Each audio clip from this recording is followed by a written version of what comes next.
नमस्कार, कार्यक्रम समृद्धिको यात्रामा हार्दिक स्वागत छ। इमे च्यानल टेलिभिजनको प्रस्तुति यस कार्यक्रममा हामी आर्थिक समृद्धिका कुरा गर्छौं। यतिखेर हामी मध्य तिहारमा छौं, सबैजना तिहारमा मस्त छौं। फूल, रमाइलो चाडबाड, रङको माहौलमा छौं यतिखेर हामी। आज हामीले तिहारमा विशेष महत्त्व राख्ने फूलको विषयलाई यहाँहरुमाझ लिएर आएका छौं। वास्तवमा नेपालमा व्यावसायिक रूपमा फूलको उत्पादन र यस्ता विशेष चाडहरूमा प्रयोग हुने फूल, मानिस जन्मदादेखि मर्दासम्म आवश्यक पर्ने फूलको महत्त्व कति छ र यसलाई व्यावसायिक रूपमा अगाडि बढाउन सरकारले कतिको पहल गरेको छ, यसतर्फ व्यवसायीहरू कतिको सकारात्मक छन् त। आज हामी यिनै विषयवस्तुमा केन्द्रित रहेर छलफल गर्नेछौँ। हामीसँग हुनुहुन्छ फ्लोरिकल्चर एसोसिएसन नेपालका अध्यक्ष कुमार कसोजु श्रेष्ठ। आउनुहोस्, उहाँलाई स्वागत गरौँ। स्वागत छ अध्यक्षज्यू। धन्यवाद। आराम हुनुहुन्छ? ठिक छु। तिहार कस्तो हुँदैछ? तिहार रमाइलो छ। हामी पुष्प व्यवसायको लागि तिहार भनेको एउटा चाहिँ तपाईँको आर्थिक उपार्जन गर्ने, अलिकति व्यावसायिक रूपमा अलिक बढी कारोबार हुने समय हो। त्यस कारणले गर्दाखेरि तिहारमा हामी व्यस्त रहन्छौँ। अध्यक्षज्यू, यहाँ पुष्प व्यवसायमा लाग्नु भएको चाहिँ कति भयो? म चाहिँ 2049बाट म पुष्प व्यवसायमा लागेको। अहिले अब 76 हुँदाखेरि लगभग चाहिँ अहिले 28 वर्ष जति भयो जस्तो लाग्छ मलाई।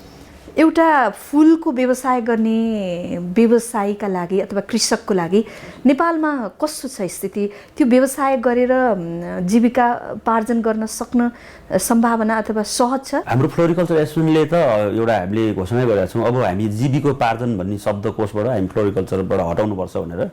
जीविकोपार्जन भनेको चाहिँ खालि जिउने मात्रै कुरा हो। अब हामी चाहिँ समृद्धिको कुरा गर्छौँ होइन। त्यस कारणले गर्दाखेरि जीविकोपार्जन मात्रै होइन कि हामी चाहिँ हिजो अब सामान्य रूपमा काठमाडौँमा अब केही पनि नभएर मतलब एउटा रोजीरोटी जोगाड गर्नको लागि चाहिँ छिरेका मान्छेहरू आज चाहिँ तपाईँको एउटा समृद्ध चाहिँ भएर, आर्थिक रूपमा समृद्ध भएर आफ्नो व्यवसायमा 200-400 जना मान्छेलाई रोजगारी पनि दिएर र काठमाडौँ भनौँ न देशको राजधानीमा चाहिँ तपाईँको जग्गा जमिन जोडेर घरसम्म बनाएर आनन्दले हिजो भनौँ न पैदल यात्रा हिँड्नेहरू आज चाहिँ नि कार चढेर हिँडेको पनि देखाएको छु पुष्प व्यवसायहरूमा। त्यस कारणले गर्दाखेरि चाहिँ के छ भने जीविकोपार्जन मात्रै होइन, यो आर्थिक समृद्धिसँग जाने चाहिँ एउटा गतिलो राजमार्ग हो भन्ने लाग्छ मलाई चाहिँ। अहिले यहाँले भन्नुभयो जस्तो जुन रूपमा सामान्य रूपमा जीवन चलाउने भन्दा फरक तरिकाले बाँच्छु भन्न चाहनेले पनि सहज भइसक्यो व्यवसायमा लागेर होइन। तर तपाईँहरू जस्ता व्यवसाय नै चाहिँ सरकारले जुन रूपमा आश देखायो, पुष्प व्यवसाय प्रवर्धनका लागि विभिन्न नीतिहरू ल्याउनु पर्ने ठाउँमा ल्याइ त दियो, तर कार्यान्वयनका पक्षहरू कतिपय पक्षहरू फितलो भए, त्यसले गर्दाखेरि काममा अप्ठ्यारो भयो, अप्ठ्यारो छ काम गर्न अथवा गरी खान भन्ने खालका गुनासो पनि गर्नुहुन्छ। त्यसो भए किन त उहाँहरूले काम गर्न जान्नु भएन, सक्नु भएन? यस्तो छ, यो चाहिँ अब सरकारको प्राथमिकताको कुरा हो। अहिले पनि हामी नेपालको कतिपय जिल्लाहरू चाहिँ तपाईँको खाद्य असुरक्षा छ।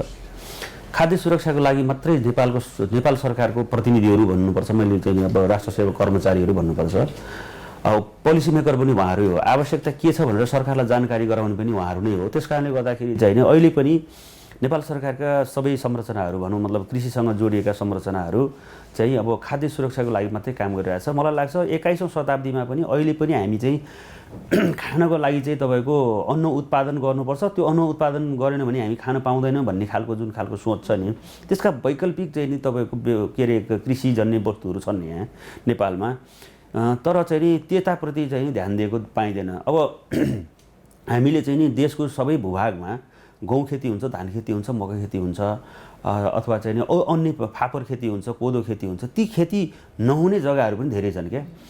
अब तर ती खेती नहुने जग्गाहरूमा चाहिँ नि अब के लगाउने त? वैकल्पिक चाहिँ तपाईँको मतलब कृषिको उपजहरू के हुनसक्छ भन्ने कुरा कहिले पनि त्यो खालको विकल्पहरूमा चाहिँ हामीले अध्ययन अनुसन्धान गरेको पाइँदैन। अहिले पनि तपाईँको के छ भन्दाखेरिलाई सरकारको अब यो भनौँ न पहिला केन्द्रीय राज्य सत्ता थियो, अहिले चाहिँ तपाईँको विकेन्द्रित भएर 3 तहको सरकार बन्यो। 3 तहको सरकार बन्दाखेरि पनि काम गर्ने जनशक्ति त फेरि पुरानै छ नि त। होइन यस्तो नि अध्यक्षज्यू, जस्तो यहाँले भन्नुभयो जस्तो हाम्रो हिमालदेखि तराईसम्म आइपुग्दाखेरि हावापानी फरक, उत्पादन फरक छ। तर त्यो अनुसार कुन खेती लगाउने, कसरी लगाउने, यो ठाउँमा चाहिँ फुलको व्यवसाय होला, यो ठाउँमा अन्य बाली उपज होला भनेर एउटा किसानले अथवा एउटा व्यक्तिले त खोजी गर्दैन नि त। गर्दैन। त्यो चाहिँ सरकारले गर्नुपर्छ। त्यो काम सरकारको हो, सरकारी संयन्त्रको काम हो त्यो। तर त्यो काम गर्नको लागि निजी क्षेत्रसँग साझेदारी गरेर काम गर्नुपर्छ भन्ने हाम्रो भनाइ हो।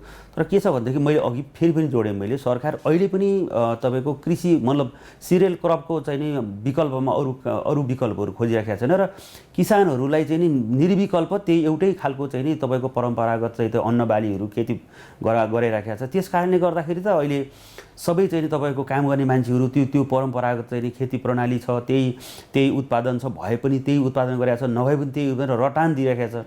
त्यही कारणले गर्दा सबै चाहिँ त्यो यो मतलब कृषि व्यवसायबाट अथवा कृषि उपजमा जुन आम्दानी कम भइराखेको छ त्यसलाई चाहिँ नि त्यसको विकल्प दिनु नसकेको कारणले गर्दाखेरि सबै मान्छेहरू कृषि छोडेर अहिले वैकल्पिक व्यवसायमा कोही मान्छे यही सहरभित्र छिरेको छ। बरु चाहिँ तपाईँको दुई छाक मात्रै खानु पुगोस् तर सहरमाबाट निस्केर गाउँमा गएर खेती गर्न तयार छैनन्। अब हेर्नुहोस् न अहिले ग्रामीण क्षेत्रमा तपाईँको खेतीमा गर्ने मान्छे छैन। हेर्नुहोस् अहिले कि चाहिँ तपाईँको ज्येष्ठ नागरिकहरू छ जो चाहिँ खेतबारीमा गएर काम गर्न सक्दैन, कि चाहिँ बालबच्चा छ जो चाहिँ तपाईँको उनीहरूको चाहिँ मुख्य कर्म भनेको अध्ययन हो, उनीहरू अध्ययनमा व्यस्त छन्। अब तपाईँको हेर्नुहोस् सबै खेतीबारी सब चाहिँ तपाईँको अब बाँझो भएर तपाईँको अब त्यो बाँझो जमिनमा रुख बिरुवाहरू हुर्किएको छ, त्यसमा रुख बिरुवासँगै जङ्गली जनावरहरू पशु पन्छीहरू हुर्किरहेको छ। अब घरको नजिकै किनारामा लगाएको खेतीबाली पनि ती जङ्गली जनावरहरूले खाइदिइरहेको छ। दुम्सीको सङ्ख्या बढिरहेको छ, तपाईँको त्यहाँ चाहिँ नि तपाईँको लोखर्केको सङ्ख्या बढिरहेको छ, बाँदरको सङ्ख्या बढिरहेको छ, स्यालको सङ्ख्या बढिरहेको छ। पशु पन्छी पाल्यो, स्याल र अरू के अरे वन्यजन्तुलाई हुने अन्नपात खेती गर्यो तपाईँको चाहिँ नि घरसम्म आएर घरमै राखेको अन्नबाली पनि झिकेर खाइदिने स्थिति भएको छ। त्यो कारणले गर्दाखेरि सरकार अब विकल्पमा गएन भनेदेखिलाई, आफूले बनाएको नीतिहरू कार्यान्वयनमा गएन भनेदेखिलाई तपाईँको चाहिँ के छ भनेदेखि अब बिस्तारै चाहिँ तपाईँको कृषि प्रधान देश जुन भनेर हामीले भनिरहेका छ। अब 68% जनता कृषिमा आधारित छन् होइन, तर त्यो 68% जनताको चाहिँ तपाईँको अहिलेको जिडिपीमा उहाँहरूको सपोर्ट भनेको जम्मा 27% मात्रै हो। त्यो कारणले गर्दाखेरि यो कहिलेसम्म त यसरी नै बसिरहने भन्दाखेरि जबसम्म हाम्रो मानसिकता चेन्ज हुँदैन, परिवर्तन हुँदैन तबसम्म चाहिँ नि यो स्थिति यही रहन्छ। अझ त 27बाट अझै चाहिँ तपाईँको 25, 26, 24 गरेर तलतिर ओर्लिने अवस्था छ। त्यो कारणले गर्दाखेरि हामीले चाहिँ नि कृषिका विकल्पहरू आज चाहिँ तपाईँको श्रीलङ्का चाहिँ तपाईँको त्यहाँको आफ्नो के देशभित्रको पात के उसको चाहिँ नि फोलिएज भन्छ, जहाँ जस चाहिँ तपाईँको यो चाहिँ तपाईँको सजावटमा काम लाग्ने ती फोलिएज बेचेर फोलिएज निर्यात गरेर आज चाहिँ तपाईँको कुल जिडिपीको चाहिँ 14% चाहिँ हिस्सा चाहिँ तपाईँको पात बेचेर छ श्रीलङ्कामा। आज हामीसँग यति चाहिँ जैविक विविधताको धनी छ, तपाईँको हिमालदेखि तराईसम्म चाहिँ तपाईँको विश्वमै नहुने धेरै प्रजातिका फुलहरू वनस्पतिहरू हामीसँग छ। तर पनि हामीले हाम्रो अहिले चाहिँ जिडिपीको कुरा गर्दाखेरि फ्लोरिकल्चर अथवा चाहिँ नि त्यस्ता मतलब आलङ्कारिक बोट बिरुवाको जिडिपी चाहिँ तपाईँको 0.0 को अब त्यो नभनौँ। त्यस कारणले गर्दाखेरि हामीले चाहिँ वैकल्पिक कृषिको वैकल्पिक चाहिँ तपाईँको चाहिँ नि उपजहरू उत्पादन गर्न सक्छ हाम्रो भूमिमा, हाम्रो माटोमा, हाम्रो यो वातावरणमा, हाम्रो भूगोलमा होइन। हामी त्यता चाहिँ जानुपर्छ। अब छिट्टै नै त्यसको चाहिँ तपाईँको तयारी गरेन भने हामी असफल हुन्छौँ। अब नेपाली जनताले पर्खिँदा यत्रो राजनैतिक परिवर्तनपछि देशमा स्थायी सरकार आएको छ। यो सरकारले चाहिँ कृषि, पर्यटन, जलविद्युत लगायतका क्षेत्रलाई चाहिँ समृद्धिका प्रमुख आधार भनेको छ होइन। अब हाम्रो चाहिँ नि यो कृषि क्षेत्रमा लगानी गर्ने, कृषिमा आधुनिकीकरण गर्ने, कृषिलाई चाहिँ नि बढीभन्दा बढी प्रमोट गर्ने, बढीभन्दा बढी किसानहरू उत्पादन गर्ने अथवा किसान बनाउने भन्ने एउटा रणनीति सरकारले लिएको छ। त्यसो भए तपाईँको कुरा सुन्दा त व्यवहारमा त पटक्कै देखिएको रहेन रहेछ नि होइन। यो चाहिँ तपाईँको अब सरकारले जुन आधार माने होइन कृषि, पर्यटन र चाहिँ तपाईँको चाहिँ नि जलविद्युतलाई होइन, यो एकदम राम्रो कुरा हो। अब तर चाहिँ के छ भन्दाखेरिलाई के भने त्यो आधार मानिसके पछाडि त्यसलाई कार्यान्वयन गर्नको लागि आफ्नो जनशक्तिलाई तयार गर्नु पर्यो के। अब अहिले भनौँ न तपाईँको कृषि क्षेत्रलाई जुन अहिले सरकारले जुन खालको लगानी गरिरहेको छ हो, सरकारले लगानी गरेको छ कुल बजेटको कहिलेकाहीँ चाहिँ 6% तिर, कहिले चाहिँ 4% र जो 4 र 6 को बिचमा चाहिँ लगानी गरिरहेको छ सरकारले। तर त्यसको रिजल्ट हेर्नुहोस् न हजुर, तपाईँले रिजल्ट हेर्नुहोस् न, रिजल्ट आएको छैन नि त। रिजल्ट किन आएन भन्ने विषयमा चाहिँ सरकारको त्यतातिर ध्यान दिइरहेको छैन। अहिले पनि तपाईँको हेर्नुहोस् त्यो जुन अहिले अनुदान दिने जुन प्रक्रिया छ त्यो हिजो केन्द्रीय राज्य सत्ताले जसरी चाहिँ तपाईँको अनुदान दिइराखेको थियो, अहिले तपाईँको 3 तहको सरकार, चाहे त्यो स्थानीय सरकारले होस्, चाहे प्रदेश सरकारले होस्, चाहे चाहिँ तपाईँको केन्द्र सरकारले अनुदान दिने चाहिँ तपाईँको प्रक्रिया त्यो पुरानै छ, अहिले पनि छ। अनुदानको नाममा पैसा छर्ने, कसले खान्छ, कसले प्रयोग गर्छ, त्यसको लेखाजोखा छैन। अनुदान दिइसके पछाडि त्यसको चाहिँ तपाईँको रिजल्टको इन्डिकेटर हुनु, रिजल्ट ओरिएन्टेड चाहिँ नि परियोजनाहरू चल्नु पर्यो। हिजो त तपाईँको प्याक्टको कार्यक्रम चल्यो, कहाँ त्यो प्याक्टको चाहिँ त्यो 8 अर्ब लगानी त कहाँ गयो त नि प्याक्टको। अहिले चाहिँ नि प्याक्टले लगानी गरेका उद्योगहरू एउटा छ, खोजी गरे पनि एउटै पनि भेट्दैन। हेर्नुहोस् अब अहिले चाहिँ नि पिएमएएमपी प्रोजेक्ट चलिरहेको छ, पिएमएएमपी पनि त्यही प्याक्टकै मोडलमा गइरहेको छ। हेर्नुहोस् त्यसको रिजल्टहरू शून्य छ। हेर्नुहोस् अब चाहिँ तपाईँको कस्तो छ भने त्यो किन त्यसो भयो भनेदेखिलाई त्यहाँ कृषकहरूको संलग्नता छैन। त्यहाँ कृषि उद्यमी गर्ने, त्यो कृषिभित्रै आफ्नो जीवन खोजिरहेका मान्छेहरूको त्यहाँ संलग्नता छैन। त्यसका चाहिँ तपाईँ किन भएन भन्दाखेरि त्यसका डकुमेन्टेसनहरू हेर्नुहोस्, यस्तो भास्ट डकुमेन्टेसन छ त्यहाँ। अब त्यो चाहिँ तपाईँको डकुमेन्ट बनाउँदा एउटा किसान चाहिँ तपाईँको एउटा दलाल बनिसकेको हुन्छ। हेर्नुहोस् त्यस्तो स्थिति छ। त्यो कारणले गर्दाखेरि दलालहरूको चाहिँ तपाईँको सहयोग लिनु पऱ्यो। अब ती दलालहरूसँग सहयोग लिइसके पछाडि के हुन्छ त भनेदेखि आधा पैसा ती दलालले खाइदिन्छ। कसरी हुन्छ त्यो काम? अहिले पनि भर्खरै अस्ति चाहिँ नि ज्ञान केन्द्र ललितपुरले एउटा कार्यक्रम गरेको थियो। त्यो कार्यक्रममा मैले देखेको के अरे मतलब गत वर्षको चाहिँ नि आर्थिक वर्ष 75-76मा चाहिँ स्थानीय तहमा कृषिका बजेट कति आए, अनि त्यो कृषिका बजेट कसरी खर्च भयो भनेर भन्दाखेरिलाई काठमाडौँ, ललितपुर, भक्तपुर 3टा जिल्लाको ज्ञान केन्द्र हो।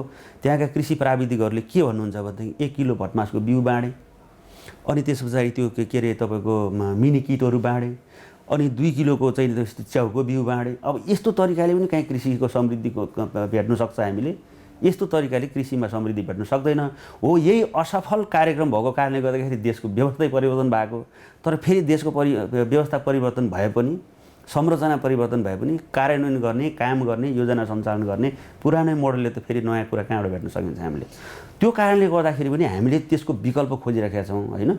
विकल्प चाहिँ यो हुनसक्छ भनेर हामीले भनिरहेका छौँ। सरकार र चाहिँ नि हाम्रो फ्लोरिकल्चर एसोसिएसन नेपालको चाहिँ नि सहकार्यमा भएका परियोजना एकचोटि भिजिट गर्नुहोस्, घुम्नुहोस्, त्यहाँबाट आएको रिजल्टको इन्डिकेटर हेर्नुहोस्, अनि त्यस पछाडि चाहिँ तपाईँको मोडल निर्माण गर्नुहोस्। फ्लोरिकल्चरमा है अरू कृषि व्यवसायमा जे गर्नुहोस् होइन, तर यो सफल छ भनेदेखि सरकारले चाहिँ नि त्यसलाई रेप्लिकेट गर्नु जरुरी छ। अब तपाईँको पूर्वाधार निर्माण गर्नुपर्छ। अब हामीले चाहिँ तपाईँको यो आकाश मुनि बसेर खेती गरेर हुँदैन, आकाश मुनि पनि अर्को आकाश खडा गर्नुपर्छ भनेर हामीले भनिरहेका छौँ। त्यो अनुसार चाहिँ हामीले चाहिँ तपाईँको कभर्ड एरियामा खेती गर्दाखेरि उत्पादन र उत्पादकता वृद्धि हुन्छ भनिरहेका छौँ हामीले। त्यो अनुसार चाहिँ तपाईँको ग्रिन हाउसहरू बनेको छ। ग्रिन हाउसभित्र चाहिँ तपाईँको अब 12 महिना उत्पादन गर्न सक्ने छ। जस्तो नि यो समग्र कृषि व्यवसायमा, कृषि क्षेत्रमा सरकारले गरेको कामको कुरा गऱ्यौँ अहिलेसम्म हामीले होइन। जस्तो अब पुष्प व्यवसायकै मात्र कुरा गर्नुपर्दा फ्लोरिकल्चर एसोसिएसनमै अहिलेसम्मको तथ्याङ्क हेर्दाखेरि 700 बढी संस्थाहरू संलग्न छन्। अब यो संस्थामा संलग्न चाहिँ यति धेरै व्यक्तिहरू भनौँ न, अब संस्थै 700 बढी भइसकेपछि व्यक्तिहरूको पनि त्यही अनुसार कुरा भयो। तपाईँहरू जस्तो सशक्त संस्था यति धेरै यो क्षेत्रमा काम गरेर चाहिँ अनुभव बटुल्नु भएको छ। तपाईँहरूले चाहिँ यसो गर्दाखेरि चाहिँ यस्तो हुन्छ, यो हिसाबले चाहिँ राम्रो उत्पादन हुन सक्छ भनेर एउटा कमिटी नै गठन गरेर अथवा सरकारसँग किन सहकार्य गर्न सक्नु भएन त? होइन, यस्तो छ, तपाईँले चाहिँ यो कुरा कसरी बुझ्नु जरुरी छ भने हामी 2071 सालदेखि चाहिँ हामीले पुष्प नीति कार्यान्वयन गऱ्यौँ। पुष्प नीति कार्यान्वयन गर्ने जुन हाम्रो यो कार्ययोजना थियो, कार्ययोजनामा चाहिँ नि पुष्प व्यवसायको प्रवर्धन गर्नको लागि मेला प्रदर्शनी गर्ने र चाहिँ गोष्ठीहरू बैठकहरू सञ्चालन गर्ने मात्रै जिम्मेवारी थियो फ्लोरिकल्चर एसोसिएसन नेपाललाई। बाँकी अनुदानका कार्यक्रमहरू सञ्चालन गर्ने काम सबै चाहिँ नि सरकारी चाहिँ तपाईँको निकायहरूलाई जिम्मेवारी थियो। तर दुर्भाग्य भन्नुपर्छ, हामीले चाहिँ तपाईँको 71 देखि मतलब 74सम्म आउँदाखेरि पनि कुनै पनि सरकारी निकायले त्यो पुष्प व्यवसायको पुष्प नीतिको चाहिँ नि कार्यान्वयन गर्नको लागि पुष्प व्यवसायलाई चाहिँ सपोर्ट पुग्ने त्यस्ता खालका कुनै पनि कार्यक्रमहरू, वार्षिक कार्यक्रमहरूमा नसमेट्ने चाहिँ नि भएको कारणले गर्दाखेरि हामीले बाध्य भएर ती परियोजनाहरू सञ्चालन गऱ्यौँ। हामी विवादमा नि पऱ्यौँ होइन। विवादमा परे पनि त्यो कार्यक्रम तपाईँको कमिटी बनाएर चाहिँ सरकारसँग लबिङ गर्ने होइन कि हामी आफै चाहिँ त्यो मतलब चाहिँ नि यो परियोजना बनाएर सरकारलाई पनि त्यो परियोजनामा संलग्न गराएर त्यहाँबाट रिटर्न आएको चाहिँ तपाईँको एकदम त्यो के भन्छ नि छर्लङ्ग के एकदम घाम लागेको जस्तो, के अरे दुधको दुध पानीको पानी भने जस्तो त्यसै गरेर हामीले परियोजना सञ्चालन गरेका छौँ त। त्यसबाट रिजल्ट आएको छ त, अहिले रिजल्ट आउनु थालेको छ त। सरकारले त्यसैलाई हेरेर अहिले हेर्नुहोस् न, तपाईँको सरकारले तरकारीमा ठुल्ठुला चाहिँ तपाईँको ग्रिन हाउसहरू निर्माण गरिरहेका छ। त्यो हाम्रो योगदान हो। हामीले गरेका कामहरूको चाहिँ नि प्रतिफलबाट सरकारले रेप्लिकेट गर्नु थालेको हो त। तर चाहिँ के छ भनेदेखि यो जुन चाहिँ तपाईँको अभियानको रूपमा जानुपर्छ, गुणात्मक फड्को मार्नुपर्छ।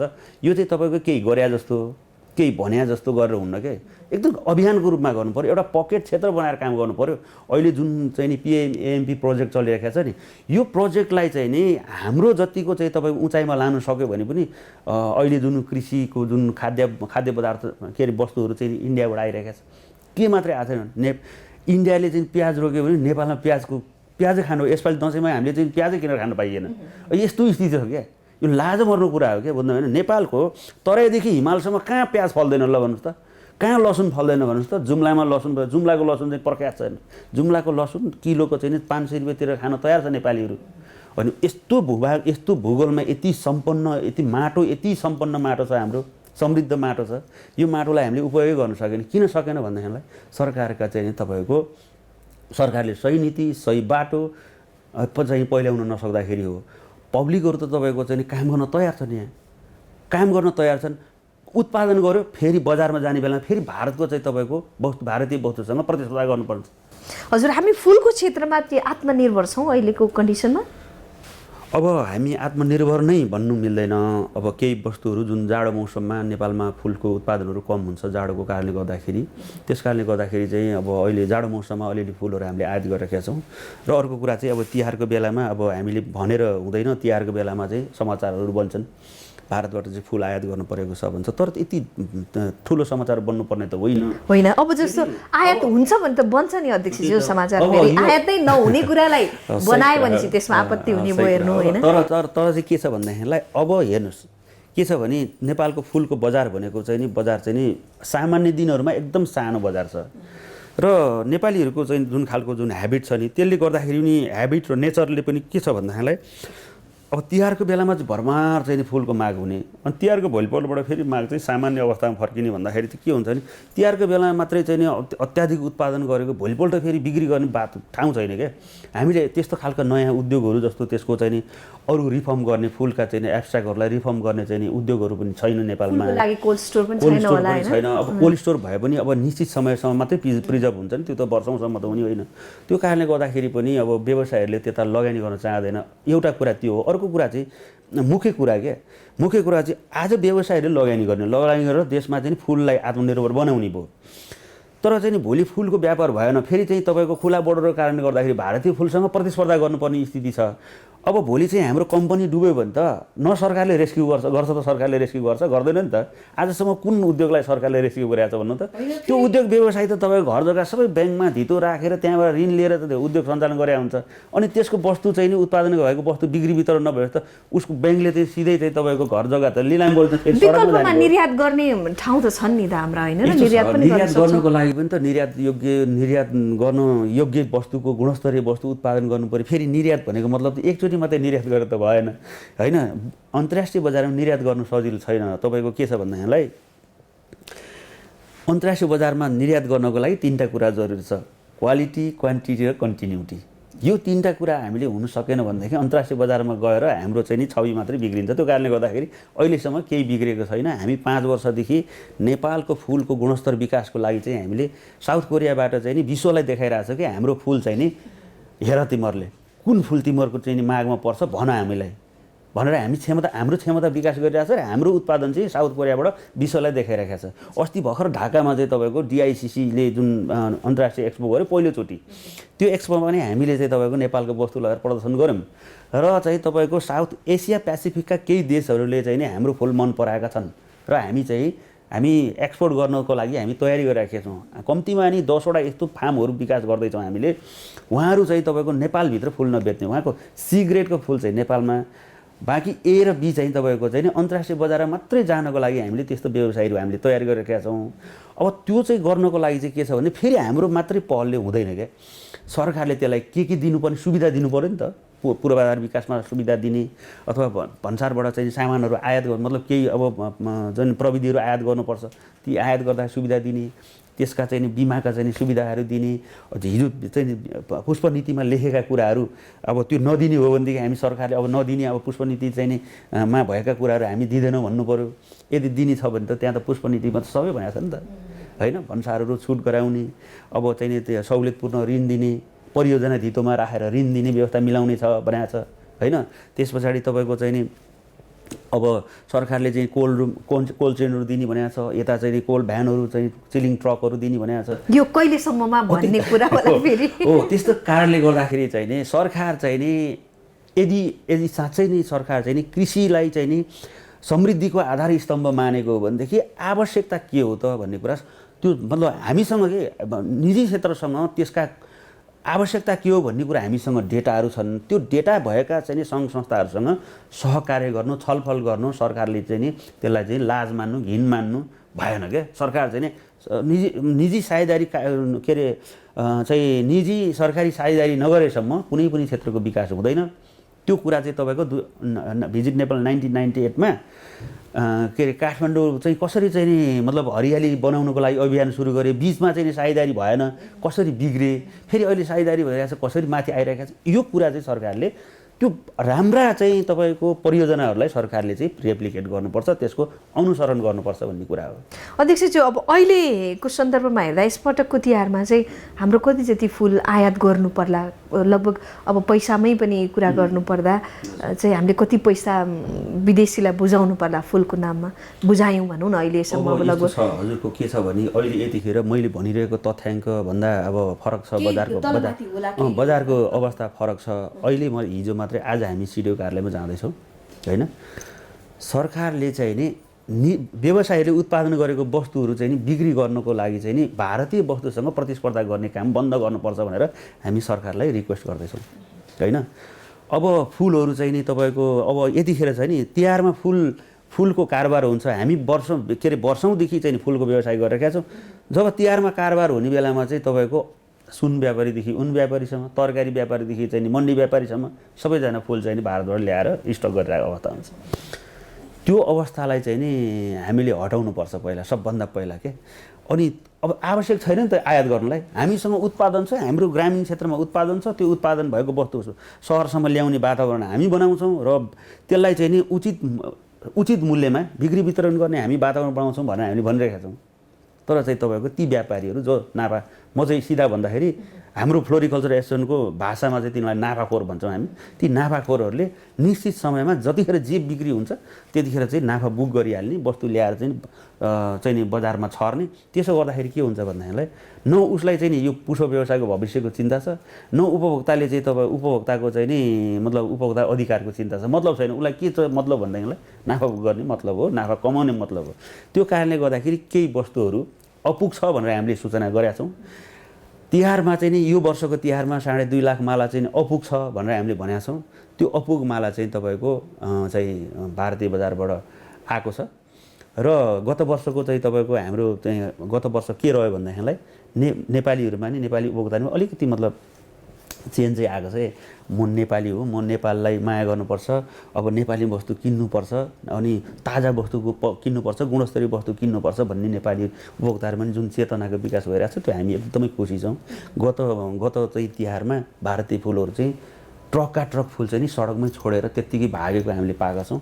यस वर्ष पनि त्योभन्दा पनि एकदम चाहिँ नि भयङ्कर होस्, ट्रक यहाँ छोडेर भाग्ने नि कि ट्रक बोर्डरबाट ल्याउने हरकत पनि नगरोस्, त्यस्तो खालको वातावरण सृजना होस् भन्ने चाहिँ म चाहिँ माता लक्ष्मीसँग चाहिँ कामना गर्छु। विशेष गरी अब भ्यालेन्टाइन डेको समय र तिहारमा भ्यालेन्टाइन डेमा गुलाब, तिहारमा सयपत्री मखमलीको माग बढी हुन्छ होइन।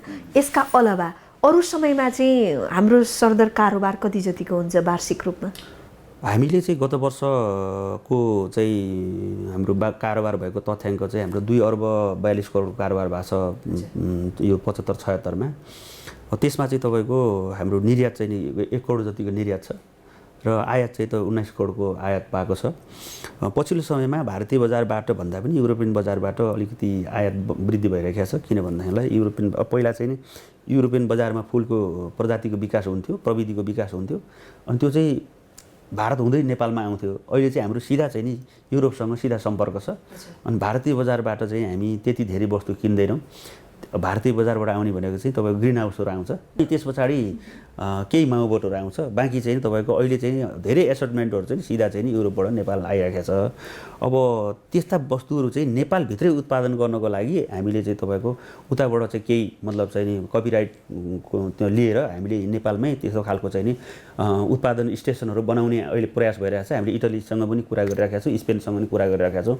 इभन नेदरल्यान्डको चाहिँ तपाईँको फ्लोरिकल्चर विज्ञहरू नेपालमा अहिले हामीले लगातारमा वर्षमा झन्डै 10वटा चाहिँ हामीले प्रोग्रामहरू चलाइरहेका छौँ। विभिन्न तालिमहरू, उत्पादनसँग सम्बन्धित तालिम, बजारीकरणसँग सम्बन्धित तालिमहरू हामीले चलाइरहेका छौँ। व्यवसायको क्षमता विकास गरिरहेका छौँ। यहाँका चाहिँ ग्रिन हाउस जडान भएको छ, त्यो कसरी अपरेटिङ गर्ने भन्ने कुरा हाम्रो व्यवसायलाई चाहिँ थाहा छैन क्या। त्यो कारणले गर्दाखेरि त्यहाँका विज्ञहरू ल्याएर हामीले चाहिँ तालिम गराइरहेका छौँ।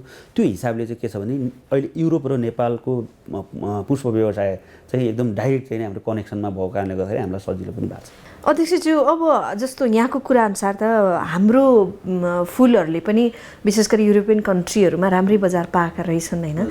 अब त्यसलाई कसरी यहाँले भन्नुभयो जस्तो कसरी कन्टिन्यू गर्ने अथवा कसरी गुणस्तरीय रूपमा चाहिँ प्रदान गर्ने भन्नेमा हामी आफैमा पनि कसरत हुन जरुरी छ। जस्तो कसरत हुन पनि जरुरी छ। अब यसतर्फ चाहिँ सरकारले थाहा पाएको छ कि छैन, अथवा हामी यसरी काम गर्दैछौँ भनेर तपाईँहरूले जानकारी दिनुभएको छ कि छैन? किनभने भोलिको दिनमा अथवा भविष्यमा यसलाई स्ट्रङ बनाएर जान त सरकारसँगको सहकार्यता आवश्यक छ। एकदम सही कुरा हो, तपाईँले एकदम गहन विषय उठाउनु भयो। हामीले चाहिँ सरकारलाई के भनिरहेको छ भनेदेखिलाई हामी अहिले सिधा युरोपसँग हाम्रो समन्वय भइरहेको छ। साउथ कोरियामा चाहिँ तपाईँको कस्तो भन्दाखेरिलाई तपाईँको एसियन फ्लोरिकल्चर एक्जिबिसन काउन्सिल भनेर हामीले क्याफे भन्ने एउटा संस्था जन्मायौँ। त्यो क्याफेको चाहिँ नि सक्रिय मेम्बर हो नेपालको फ्लोरिकल्चर एसोसिएसन नेपाल। त्यो क्याफेमा चाहिँ तपाईँको 13 सदस्यीय मेम्बर छन्। त्यो 13 सदस्यीय मेम्बरहरू सबै सरकारका निकायहरू मेम्बर छ त्यहाँ होइन। चाहिँ तपाईँको सबै हर्टिकल्चर चाहिँ तपाईँको डिपार्टमेन्टहरू के हरेक गभर्मेन्टका हर्टिकल्चर डिपार्टमेन्टहरू मेम्बर छ। तर नेपालको चाहिँ नि फ्लोरिकल्चर एसोसिएसन नेपाल चाहिँ नि त्यहाँ मेम्बर छ क्या। भनेको मतलब चाहिँ के छ भन्दाखेरि सरकारले चाहिँ नि मैले अघि विकल्पको मैले कुरा गरेँ, सरकार विकल्प सोचिरहेको छैन क्या अहिले। त्यो निर्विकल्प रूपमा चाहिँ नि हिजोको परम्परागत चाहिँ कृषि प्रणाली त्यहाँभन्दा दायाँमा जानै हुँदैन भन्ने कुरा छ। यो चाहिँ के छ भन्दाखेरि त्यो जुन हामीले त्यो एसोसिएसन मार्फत चाहिँ नि हामीले विश्वको चाहिँ नि धेरै देशहरूमा हाम्रो कार्यक्रमहरू चलिरहेको छ अहिले। अस्ति भर्खरै इन्डोनेसियामा म आफै गएर आएँ। इन्डोनेसियामा चाहिँ तपाईँको नेपालको चाहिँ प्रमोसन भइरहेको छ क्या। नेपालको प्रमोसन भइरहेको छ। तपाईँलाई म त्यो क्लिप पनि उपलब्ध गराउँला। त्यो म आफू भावुक भएछु क्या। तपाईँको यहाँको राष्ट्रपतिलाई जुन खालको सम्मान गरिन्छ नि, सम्मान त्यो गरिन्छ, त्योभन्दा बढी सम्मान चाहिँ हामीले पाएको छ त्यहाँनिर भन्नु भएन। जर्जियाको राजकुमारीसँग चाहिँ त्यो रोमा बसेर हामीलाई त्यो खालको डिप्लोमेट चाहिँ नि तपाईँको त्यो खालको चाहिँ आतिथ्यता दिएको छ। नेपालको तपाईँको फुल, नेपालको झन्डा, नेपालको चाहिँ नि चाहिँ गौतम बुद्धको चाहिँ तपाईँको त्यो फुलले नै त्यो खालको स्ट्याचु बनाएर गौतम के अरे हाम्रो स्वयम्भूको स्ट्याचु बनाएर चाहिँ तपाईँको नेपाल प्रमोसन गरिरहेको छ। त्यो कुरा सरकारले त्यो यदि त्यही काम गर्ने हो भनेदेखि सरकारले लगभग 10 करोड रुपियाँ खर्च गर्नुपर्छ। त्यो हामीले सित्तैमा फ्रीमा गरिरहेको छ। हामी आफै तपाईँको प्लेन भाडा तिर्छौँ, हामी आफै त्यहाँ होटलमा गएर बस्छौँ, सबै काम हामी फ्रीमा गरिरहेको छौँ। त्यही कुरो चाहिँ नेपाल प्रमोसन गर्ने हो भनेदेखि सरकारले 10 करोड रुपियाँ खर्च गर्छ। हामीले कस्ता फुलहरू चाहिँ निर्यात गर्छौँ अहिले विशेष गरी युरोपियन कन्ट्री लगायत अन्य देशहरूमा चाहिँ कस्ता? अहिले अब हामीले भारतमा लगायत चाहिँ नि यो हाम्रो मतलब खाडी मुलुकहरूमा एसियन मतलब मिडल इस्ट कन्ट्रीहरूमा चाहिँ नि हामीले कट फ्लावरहरू जुन काटेका फुलहरू, फ्रेस फ्लावरहरू हामीले पठाइराखेका छौँ। अनि युरोपियन मुलुकहरूमा चाहिँ फुलका बल्बहरू जुन अलिक बहुमूल्य बल्बहरू, गानो जराहरू अनि त्यस्तो चाहिँ नि हामीले चाहिँ एक्सपोर्ट गरिरहेका छौँ। त्यो चाहिँ तपाईँको विशेष गरिकन चाहिँ तपाईँको मेडिसिनल भ्यालु र एरोमेटिक प्लान्टहरू चाहिँ युरोपियन मुलुकमा गइरहेको छ। आयातको चाहिँ कस्तो छ? आयात चाहिँ आयात भनेको चाहिँ अब यही हो, तपाईँको भ्यालेन्टाइन डेको बेलामा गुलाफ आउने, अनि त्यसपछि यो तिहारको बेलामा चाहिँ नि तपाईँको सयपत्रीको माला आउने, र अन्य बेलामा चाहिँ तपाईँको जस्तो कटफ्लावरको माउबोटहरू अनि त्यस पछाडि अर्नामेन्टल प्लान्टका माउबोटहरू आइरहेका छ। हजुर, अध्यक्षज्यू स्टुडियोसम्म आइदिनु भयो, यो फुलसँग सम्बन्धित यति धेरै कुराहरू हामीलाई जानकारी गराइदिनु भयो, धेरै धेरै धन्यवाद। हजुरलाई धन्यवाद कि पुष्प व्यवसायको बारेमा सरकारसँगको साझेदारी, त्यस पछाडि निजी क्षेत्रको चाहिँ भूमिकाको बारेमा धेरै कुराहरू राख्ने अवसर दिनुभयो। तपाईँलाई हार्दिक धन्यवाद दिन चाहन्छु। दर्शकवृन्द, आज हामीले कार्यक्रममा फुलसँग सम्बन्धित रहेर कुराकानी गऱ्यौँ। वास्तवमा सरकारले नै हात अगाडि नबढाएसम्म अथवा सरकारले कुनै पनि व्यवसायी या किसानसँग साझेदारी नगरेसम्म त्यो क्षेत्रले सफलता प्राप्त गर्न गाह्रो छ भन्ने कुरा हामीले कुराकानीबाट जानकारी प्राप्त गरेका छौँ। यो सँगै कार्यक्रमको समय पनि सकिएको छ। म लगायत मेरो सम्पूर्ण युनिटलाई आज्ञा दिनुहोस्। नमस्कार।